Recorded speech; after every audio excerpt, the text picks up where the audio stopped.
오늘 말씀의 제목은 부부가 예수님과 동행하는 열쇠라는 제목으로 함께 말씀을 나누겠습니다. 부부라는 주제로 2주 동안 말씀을 전할 것 같아요. 그래서 오늘은 좀 더 영적인 부분을 터치하고 다음 주는 부부가 서로 실제적인 필요와 섬김에 대해서 이야기할 건데, 당연히 영적인 것과 이 섬김이 연결되어 있지만 다 다루기가 힘들어서 2주로 나눠서 나눌 것 같습니다. 목사님 저는 싱글인데요 라고 얘기하실 수 있는데, 동일하게 오늘 말씀을 듣고 자신에게 적용을 해보면 되겠습니다. 왜냐하면 싱글도 하나님과 하나가 되는 싱글은 아름답기 때문입니다. 현대의 많은 그리스도인들 또 부부들이 겪는 어려움은 영적인 침체, 이것을 경험합니다. 코로나가 오고 2년 3년 동안도 이 침체, 영적인 침체 가운데 계속 가는 경우도 있습니다. 이 영적인 침체가 올 때 교회를 옮겨야 하나 라는 생각도 하기도 하고, 어떤 영적인 뜨거움을 경험해야 하나 라는 생각도 하기도 합니다. 근데 나중에 알게 되죠. 그 영적인 뜨거운 공동체에 가도 그 영성은 그 공동체의 영성이고, 결국에는 개인의 영성, 자신 혼자만 남을 때가 진짜 자신의 영성이라는 것을 발견하게 됩니다. 그래서 C.S. 루이스는 다음과 같이 얘기해요.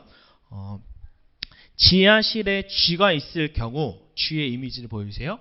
지하실에 쥐가 있을 경우 불시에 쳐들어가면 쥐를 볼 수 있다. 그러나 갑자기 문을 연다고 해서 쥐가 갑자기 만들어지는 게 아니다. 단지 쥐가 숨을 겨를이 없어진 것뿐이다.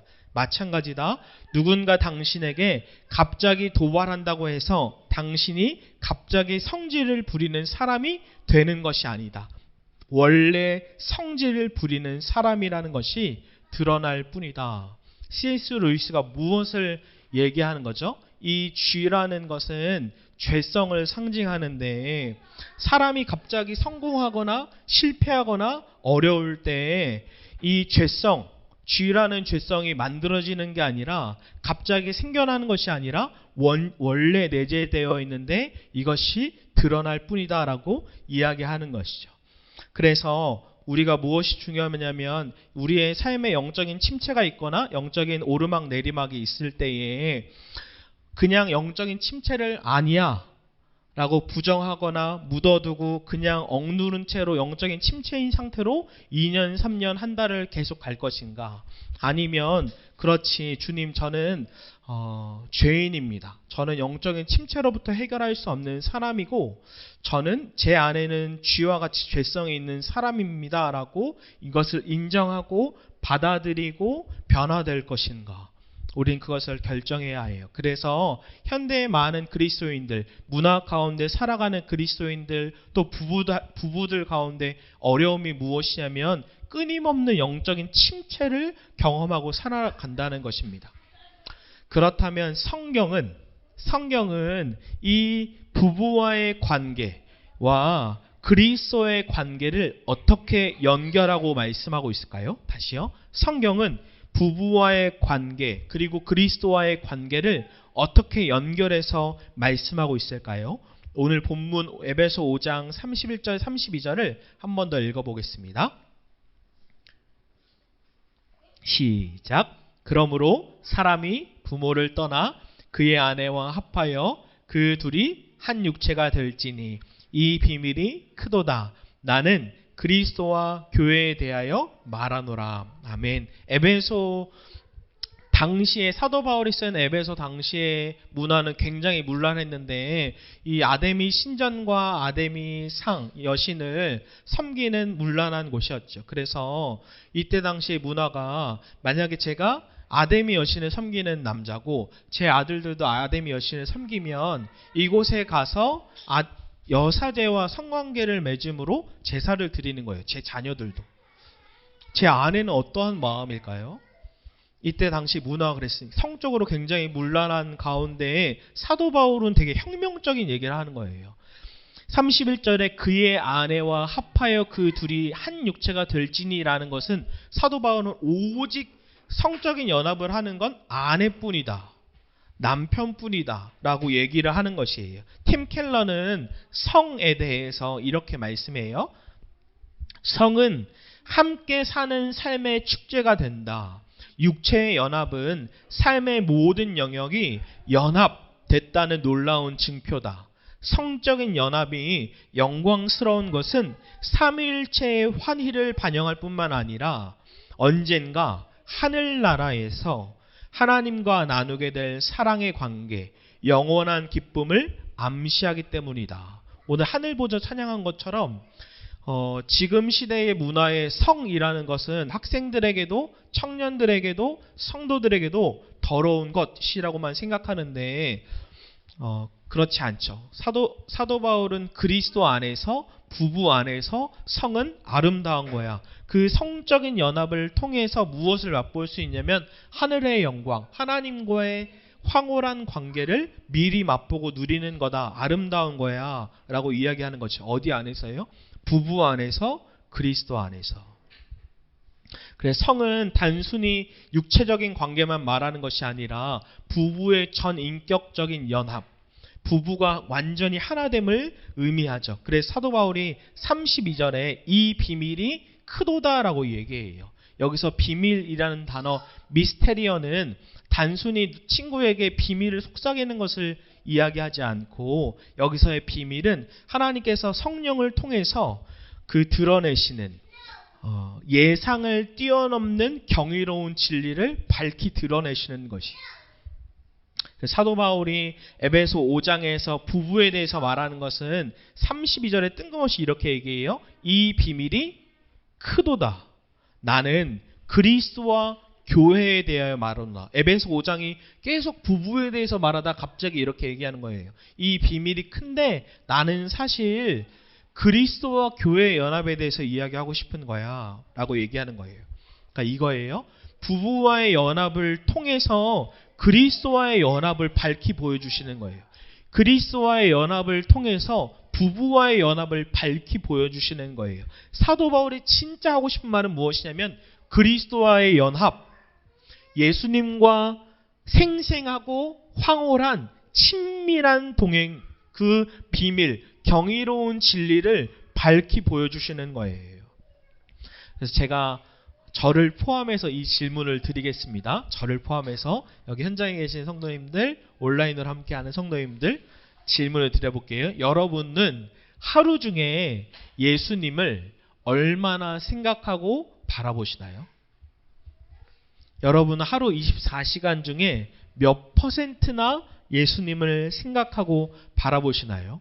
오늘도 주일인데 아침에 일어나서 우리가 아들, 딸 보면은 가족 보면은 주무셨어요 하잖아요.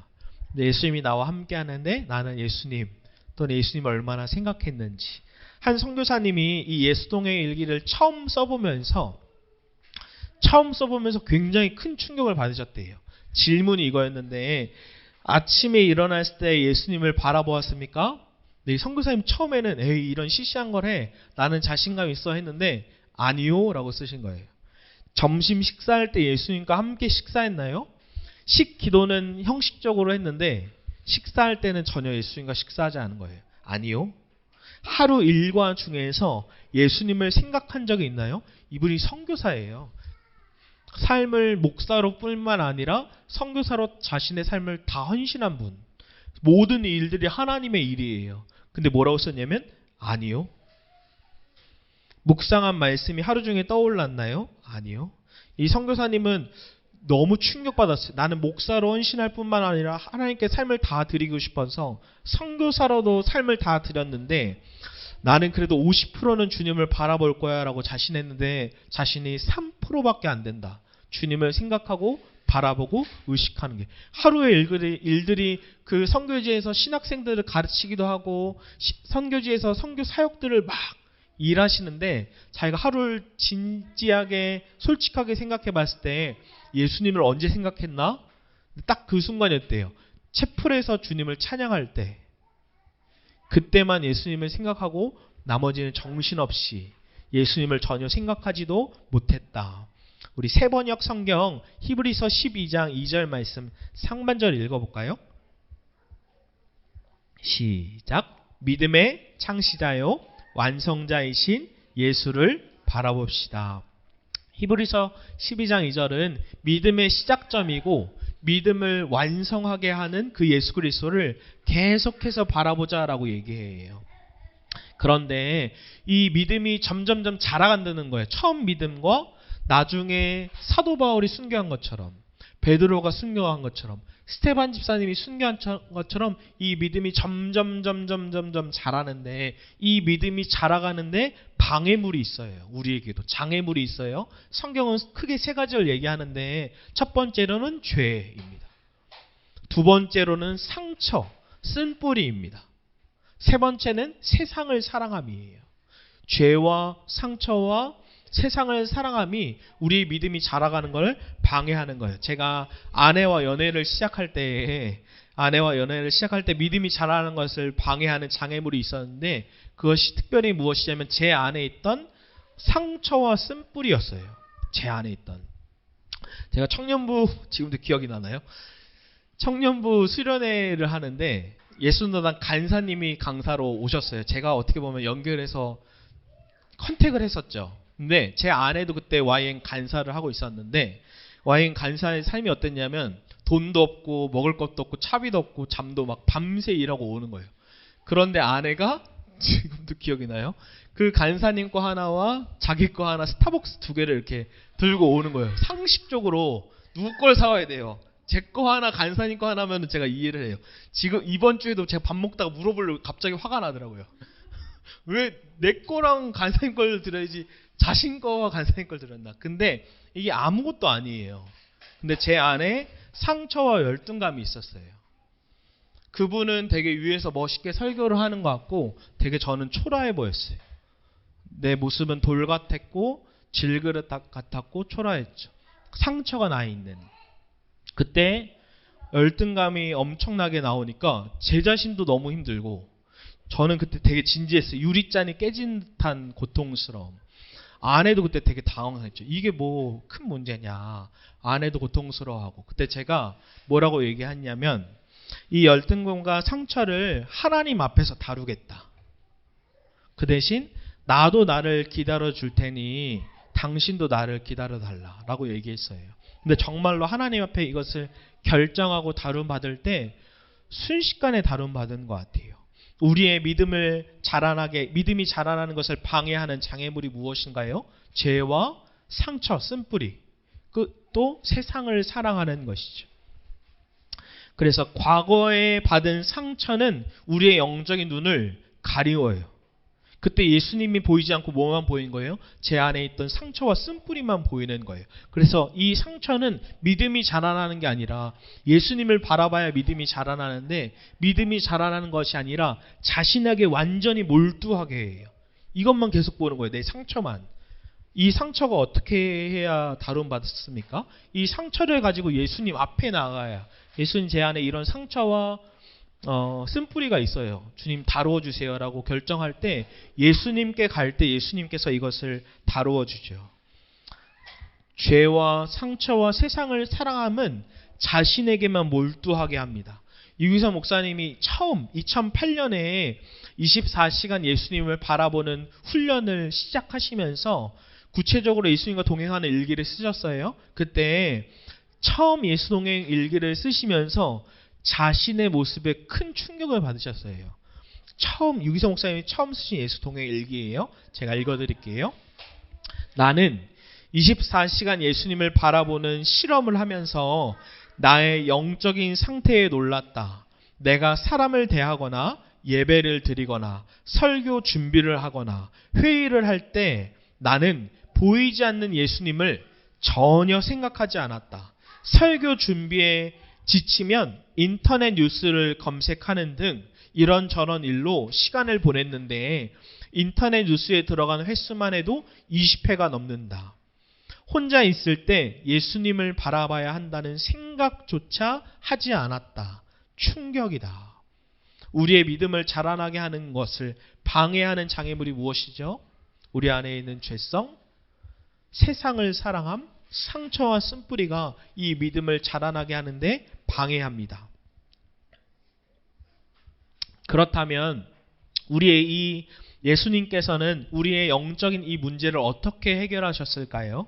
저는 이 말을 참 좋아하는데 예수님의 우리의 삶의 문제에 해답을 알려주시러 온 것이 아니라 예수님 그분 자체가 우리의 해답이 되신다. 이 말을 좋아해요. 팀 켈러 목사님이 하나님을 말하다 라는 책에서 옛날 영화 추악한 얼굴의 천사 이야기를 해주셨어요. 여기에 주인공 로키라는 사람이 등장하는데 아주 유명한 범죄자입니다.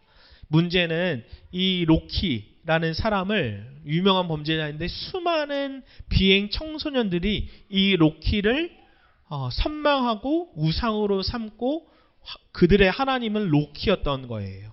그러던 어느 날 로키가 심각한 범죄로 잡혀가고 전기의자의 사형 선고를 당할 날이 결정이 됐어요. 이 사형 선고가 일어나기 전날 밤에 그의 친구였던 제리, 목회자였던 제리가 감옥에 있는 로키에게 찾아가요. 그러면서 목회자 이 제리가 로키를 향해서 이렇게 이야기해요. 한번 들어보세요. 자네가 아이들에게 큰 실망을 주었으면 하네. 알다시피 이 친구들에게 자네는 완전한 우상이네. 자네가 살아있는 동안 계속 영웅으로 여겼는데 죽어서도 떠받는다면 이 아이들도 자네처럼 돼버릴 걸세. 이 로키가 목회자 친구 제리의 말을 듣고 오히려 충격을 받았어요. 그러니까 지금 자네는 내가 연극을 해달라는 소리네? 나는 절대로 그렇게 할 수 없네 라고 하면서 로키는 그것을 거절해요. 로키는 절대로 아이들에게 큰 실망을 줄 수 없다라고 생각하면서 끝까지 나는 우상으로, 선망의 대상으로, 영웅으로 죽겠다라고 생각해요. 그런데 위대한 역전이 일어나요. 말은 그렇게 했는데 다음날 사형장으로 끌려갈 때 갑자기 이 로키가 겁쟁이가 발작을 일으키듯 살려달라며 울부짖기를 시작합니다. 이것을 여러분 상상을 해보세요. 그 영웅이었던 로키가 발작을 하면서 나 죽기 싫어 살려주세요 하는 것을 비행 청소년들이 다 보고 있을 때 이 비행 청소년들은 충격을 받는 거예요. 나의 우상, 나의 하나님, 나의 영웅이었던 사람이 저렇게 그 죽음 끝에 비참하게 되는구나 라고 하면서 그 사람들도 그 청소년들, 비행 청소년들도 그 순간에 정신이 팍 들었던 거예요. 로키는 자신을 희생하면서 아이들은 이렇게 살지를 않기를 원했던 거죠. 저는 이 이야기를 읽으면서 로키와 예수님이 당연히 완전히 다르지만 공통점이 있다라는 생각이 들었어요. 그것이 무엇이냐면 자기 비하, 낮아짐. 그러면서 제가 한 말씀이 생각났어요. 시편 22편이요. 1절과 6절 함께 읽어볼까요? 시작. 내 하나님이여, 내 하나님이여, 어찌 나를 버리셨습니까? 어찌 나를 멀리하여 돕지 아니하시오며 내 신음소리를 듣지 아니하시나이까? 나는 벌레요 사람이 아니라 사람의 비방거리요 백성의 조롱거리이니이다. 아멘. 예수님께서 자기 비하, 자기를 낮추시고 십자가에서 죽으셨는데 예수님께서는 왜 이렇게까지 자기를 낮추시고 비하하면서 죽으셨습니까? 제가 그냥 한 말씀을 읽어드릴게요. 에베소 5장 25절 중반에 이렇게 나와요. 그리스도께서 교회를 사랑하시고 그 교회를 위하여 자신을 주심같이, 이 교회라는 이름에 자신의 이름을 넣으면 되는데 예수님께서 왜 그렇게 비하되시면서 낮추시면서 죽으셨습니까? 이렇게 써 있어요. 장사나를 위해서. 왜 장사나를 위해서 그렇게 낮아지시고 죽으셨습니까? 장사나를 사랑하셔서. 즉 예수님께서 우리의 영적인 침체의 문제를 어떻게 해결하셨냐면 십자가에서 낮아지시고 비하, 죽으심으로 그리고 부활하심으로 예수 그리스도께서 우리의 영적인 문제를 해결하셨는데 그 십자가에서 죽으신 그리스도가 우리의 마음속에 들어오신 거예요. 사도 바울이 오늘 얘기하는 그리스도와의 연합, 내 안에 들어오신 거예요. 예수 그리스도가 십자가에 죽으신 그리스도가 우리의 마음속 안에 들어오셨다니까요. 장사나의 마음속 안에, 여러분들의 마음속 안에. 그래서 영적인 침체를 해결하는 것은 내 안에 오신 예수 그리스도, 그분을 밝히 보는 거예요. 밝히 보는 거예요. 금광을 캘 때에 큰 돌에 0.06%만 금이 있어도 그 금을 캔다고 얘기해요. 무엇을 얘기하고 싶냐면 저는 장사나의 인생이 돌 같아요. 저는 이번 주에도 내가 돌 같다. 초라하고 아무것도 아니고 무의미한 것 같은. 근데 돌 같은 저한테 집중하면 저는 또다시 침체에 빠지는 거예요. 돌이 아니라 내 안에 희미한 것 같지만 보이지 않지만 보배이신 그리스도를 발견할 때 저는 좀만 그 침체에 빠질 것 같아도 탁 하고 일어나는 거예요. 왜냐하면 내 안에 보배이신 그리스도가 계시니까. 그렇지, 내 마음속에 보배이신 그리스도가 계시지. 부부, 내 아내의 마음속에 보배이신 그리스도가 계시지. 저는 전 인생에 걸쳐 가장 중요한 질문이라고 생각하는데 이 질문에 한번 속으로 대답을 해보세요. 현장에 계신 분들도 온라인으로 하는 분들도. 여러분 마음속 안에 예수 그리스도가 계시나요? 여러분의 마음속 안에 예수 그리스도가 계시나요? 우리가 어떤 분은 이 질문에 제 마음속에 계시다고 설교 때 들었습니다 라고 얘기하시는 분도 있어요. 근데 당신의 집에 부모님이 계십니까? 라고 할 때 부모님이 계시다고 들었습니다 라고 얘기하지 않죠. 부모님이 계시면 계십니다. 부모님이 집에 안 계시면 안 계십니다. 부모님이 계시다고 저도 들었습니다 라고 얘기하지 않죠. 동일해요. 예수 그리스도가 제 안에 계시다고 들었습니다가 아니라 제 자녀가 집에 있습니다, 없습니다 라고 분명한 것처럼 예수 그리스도가 제 안에 계시다고 들었습니다가 아니라 내 안에 예수 그리스도가 계시면 계십니다, 없으면 없습니다 라고 얘기하는 거죠. 그러니까 이 질문, 여러분 마음속 안에는 예수 그리스도가 계십니까? 우리 고린도후서 13장 5절을 읽어볼까요? 시작. 너희는 믿음 안에 있는가? 너희 자신을 시험하고 너희 자신을 확증하라. 예수 그리스도께서 너희 안에 계신 줄을 너희가 스스로 알지 못하느냐? 그렇지 않으면 버림받은 자니라. 아멘. 사도 바울은 예수 그리스도가 너희 안에 계신다. 원어에는 이거예요. 예수 그리스도가 너희 안에 계신다라고 얘기해요. 사도 바울은 분명하게 얘기해요. 예수 그리스도가 너희 안에 계시다고 들었어가 아니라 예수 그리스도는 너희 안에 계셔. 너희 마음속 안에 예수 그리스도가 계셔라고 얘기해요. 그러니까 우리는 점검해야 돼. 믿음을 시험하고 점검하라고 얘기하는데 내 안에 예수 그리스도가 계신가? 여러분 죄송한데 현란한 목사여도 그 안에 예수 그리스도가 없으면 그 사람은 뭐라고 얘기해요? 그 다음 버림받은 자니라라고 얘기해요. 아니네, PPT가 아니네요. 버림받은 자니라라고 얘기해요. 목사여도 그 안에 예수 그리스도가 없으면 버림받은 자예요. 저 모태신앙인데요. 모태신앙이어도 그 안에 예수 그리스도가 없으면 너는 버림받은 자니라. 장로여도 권사여도 직분이 있어도 봉사를 굉장히 많이 해도 행사를 많이 하고 섬김을 많이 해도 너희 안에 예수 그리스도가 없으면 너희는 버림받은 자야. 이걸 점검해야 된다니까요. 전 인생에 걸쳐서 가장 중요한 질문. 너희 안에는 예수 그리스도가 계십니까? 여러분 마음속 안에는 예수 그리스도가 계십니까? 예수 그리스도가 계시면 가장 행복한 사람이죠. 제 인생이 돌 같아도 침체가 와도 그렇지, 내 안에 계신 그리스도가 계시지, 보배이신 그 눈이 열리는 순간 일어날 수 있는 거예요. 내 배우자를 볼 때에도 그렇지, 내 배우자 마음속에는 예수 그리스도가 계시지.